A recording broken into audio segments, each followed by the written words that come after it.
Good morning, my dear children. Today we are moving to the last part, third part of fourth chapter of History, Literary Heritage of India. In the previous section, we have discussed about the longest discussion topic, that was medieval literature and language of ancient Indian literature we have discussed. Now, the third topic is ancient universities of India. We all are familiar with the ancient universities of India. India was famous for its universities during the 4th, 5th and 6th, 7th centuries. That is what we are going to discuss about each and every one university in detail. First university is Nalanda University. As you all have heard about, ancient Nalanda University was situated at Bangan village of Patna district in Bihar. Please come to page number 34 of your textbook and please underline the first line, Bangan village of Patna district in Bihar. Nalanda gave more importance in Buddhist and Jain traditions. This ancient university also became a pilgrimage of Jains, as Mahavir Swami had performed 14 Chaturmas here. So, this university became famous because of Mahavir Swami. He had performed his 14 Chaturmas here. In the 5th century, Kumar Gupta had built a monastery here, an ashram. Monastery means an ashram for the Buddhist monks. Since then, fame of Nalanda had increased. Thus, the university Nalanda became famous because of the Buddhist monastery here. Here you will be able to see lots of manuscripts, handwritten copies. And this is a pious place of Indian culture. Students from various part of the world used to come here for their studies. You have heard about the famous Chinese traveler Huangsang, who came and visited this university. He studied here in this university. Today, we are having only the ruins of this great university. But amidst the ruins, only we can visualize, we can see the glorious culture of India. A student who passed out from Nalanda was considered the ideal student of India. During the 5th to 11th century, education was best at Nalanda, and in India at that time had best libraries of the world were available. Many students of India and abroad used to come for study and research in the libraries of Takshashila as well as Nalanda universities. Even Huangsang had taken many books from India to China from this library. Around 657 books he had taken from Nalanda University to China. This is the photo which we are having about Huangsang. This is a cover of the book written by Devahuti about the Chinese traveler Huangsang. See the specialities of the university building, the Nalanda University building. The university was divided into 7 huge halls or rooms where the students can sit and study. There were about 300 rooms for delivering lectures, that is 300 classrooms. Special monasteries were built so that the students could stay in the university. Hostel facilities was there. Many villages donated to the university so that it could survive, teach maximum students and flourish. The people of the nearby villages, they have contributed for the development of this university, for the students to study and all that, whatever they have contributed. Whatever the university earned from the donation of these villages they have contributed, that from their contribution the university has university and the children used to spend it for the fees, food and clothing facilities for the students. The areas where the books were kept were known as Dharmagunj. About during 5th to 11th century BC, Nalanda University was a famous as well as esteemed center of education. In the next clip, here you will be able to see the remains of Nalanda University. Still, this university, this is preserved in Bihar's Patna district. The second famous ancient university of India was Takshashila. It is located at Rawalpindi of the present Pakistan. It was the capital city of ancient Gandhar region. The university imparted education in 64 subjects. University was giving education in different subjects, especially 64 subjects. And most of the students stayed in ashram. Nowadays we call it hostels. One of the disciples of Lord Buddha called Jivak, he learned the lessons of Ayurveda from here. Another famous person of India, Kautilya, he composed Arthashastra. He also studied from Takshashila University. According to belief, the university was named after the name of Taksha, son of Bharat, brother of Lord Ram, born in Raghukul. It was a renowned education center of the 7th century. The university was having high prestige in the 7th century, Takshashila University. Students were free to study the subjects of their interest. In spite of the limit allotted was 20 students per teacher, they used to teach even more. Actually, the ratio of student teacher was for one teacher 20 students, but because of number of students came to this university from different places, cities like Varanasi, Rajagriha, Mithila, Ujjain and all, the ratio was not able to maintain. So many students were studying under a single teacher. Our great Sanskrit grammarian Panini and our expert politician Kaudilya, they all got their education from this famous university. This university was the best center for higher education. Normally students used to stay with guru to practice, that is hostel life was there. Teachers and students were staying in same campus only. Education, different types of topics or branches of studies were practicing in this university, like education of Vedas, military science, Gaj Vidya, archery, grammar, philosophy, warlore, astronomy, astrology, etc. was giving. Teachers were there for teaching the students. The famous mentor of Chandragupta Maurya, he studied here, Chanakya. The famous mentor of Chandragupta Maurya was Chanakya. He also got his education from Takshashila University.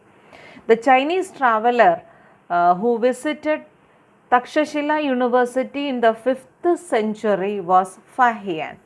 Here you are having the picture of the great Chanakya and the Fahian, the Chinese traveler Fahian. At the same time, you will be able to see the remnants of Takshashila University.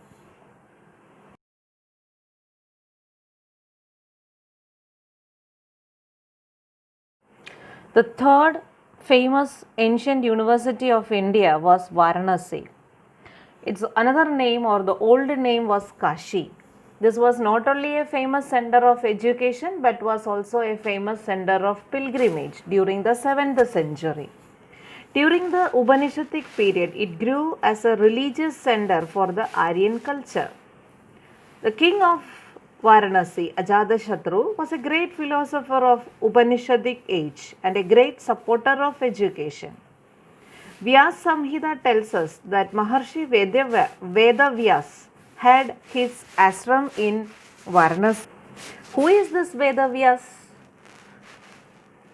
Vyasa or Vedavyasa or Krishna Devapayana is the legendary author of Mahabharata, who wrote Mahabharata, story of Kauravas and Pandavas.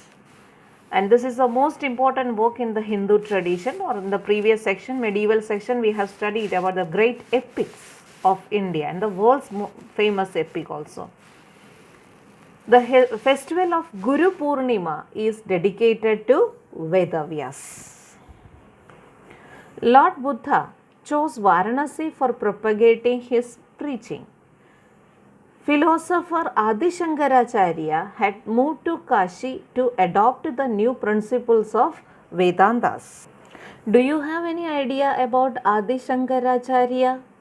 Adi Shankaracharya was an Indian philosopher and theologian who consolidated the doctrine of Advaita Vedanta. He is credited with unifying and establishing the main currents of thoughts in Hinduism. He was born in Kaladi, born at Kaladi, present day in Kochi in India, and he died at Kedarnath, present day Uttarakhand. And his works in Sanskrit discuss the unity of the Atman and Nirguna Brahman, Brahman without attributes. He also had visited and he also propagated his thoughts, and he had reached Kashi Varanasi University. Philosopher Adi Shankaracharya had reached Kashi to adopt the new principles of Vedantas. Vallabhacharya ji and Chaitanya Mahaprabha, the main people of Pushti Marg, attained prestige for their Vaishnava sects in Kashi. Majority of scholar families of Punjab, they have migrated to Kashi, while some have migrated to Kashmir. Many princes used to visit Varanasi for their higher education. Kashi's monastery at Sarnath became a famous education center under the time of Emperor Ashoka. The fourth and the last university which we are having from ancient University of India is Vallabhi University. For Gujaratis, it is a speciality for their pride because this is located in Bhavnagar district of Gujarat. Vallabhi was a very famous center of education in the 7th century. The rulers and people of Vansh dynasty made Vallabhi a well-renowned and a huge center of education. It was a world-famous university preaching knowledge of arts and science. Vallabhi was the center of Hinayana cult of Buddhist religion. The group of Hinayana group of Buddhist religion. Buddhist scholars like Srimati and Gunmati were the most famous and the leading principals of Vallabhi University in the middle 7th century. Brahmin students from distant areas of plains of Ganga Yamuna used to come here for their higher studies. Chinese traveler Yi Tsing noted that Vallabhi competed with the famous education center Nalanda. That is, the Chinese traveler Yi Tsing had visited Vallabhi University during the 7th century, and according to him, Vallabhi University is having the same rank with the Nalanda University. Vallabhi was also a capital and an international port from 480 AD to 775 AD. Here you will be able to see a picture from Google showing our Itzing, the Chinese traveler. The spelling is different with our textbook and the Google. We will better go with our textbook. The rulers of Vallabhi belonged to Maitrak dynasty. It is important to note that even though these rulers were not Buddhist, they helped the development of Vallabhi University. In 1775 AD, the Arabs attacked Maitraks and defeated them.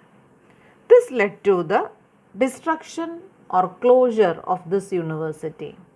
The university had a tradition of writing names of the famous scholars on the university gates. Scholars passing from this university used to display their intelligence and skills to the kings and earn higher rank in the Rajya Sabha. Here you will be able to see the position of Vallabhi University where it is there in the map of Gujarat. Knowledge, worship and specific system of education made the university famous all over India and abroad. Hence, students from India and foreign countries used to come to study here. It was considered as an international university. Almost all the branches of knowledge were taught here. The expenses of university were taken care through the charity obtained from the kings and the landlords of Saurashtra region. It showed the loyalty of the people towards the university. It was a world-renowned university of Indian education, as India was famous for its Vidya, for the knowledge of arts and science. Here you will be able to see the picture of Vallabhi University, the present situation of Vallabhi University, the remnants of Vallabhi University. Now children, we are moving to the second last section of this section, that is worksheet number 3. Remaining all the questions we have discussed from the textbook. Question number 1, page number 35. Answer the following questions in detail. There, question number 1 and question number 3 we have done in the previous 2 lectures. Now we are going to question number 2. Write a note on Takshashila Vidyapith. This is a long answer for 4 mark. So, you are supposed to write all the points which I have given in Takshashila Vidyapith. Under the heading Takshashila Vidyapith, what are the different points I have given? You are supposed to write all the points. Okay, clear. Now, we are moving to question number 2, page number 36 of your textbook. Answer the following questions point wise. Question number 1. Give information about Vallabhi Vidyapith. For that, please take your clip section which I have discussed in your lecture right now, or you can go to page number 35 of your textbook, Vallabhi University, or last heading Vallabhi. The main points you can write for this answer. Next question is give information about Nalanda Vidyapith. Same way, page number 34, first section Nalanda. There you can write the main points of the Nalanda University. Now all the MCQs we have discussed. Now while submitting your notebook should be like this way. First we want main points. Then we will be writing all the question answers discussed in the worksheets. After that, all the questions, that is section 1, 2, 3 and 4. And the last work you will be doing is writing 15 extra MCQs. I hope the section is clear for you. This chapter is having 4 mark weightage in your board examination. So, prepare according to that. Make the notes clear, start your learning, read the section thoroughly, especially give importance to all the questions which we have discussed and importance to MCQs also. So, Complete the notebook, learn nicely. Take care. Bye.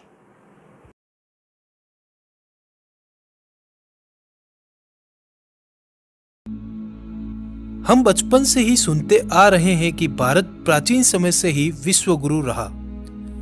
अधिकांश भारतीय आज भारत के दो ही प्रसिद्ध प्राचीन विश्वविद्यालयों से अच्छी तरह वाकिफ हैं, जो दुनिया के सबसे पुराने विश्वविद्यालयों में से एक हैं, जिनमें नाम आता है तक्षशिला और नालंदा का।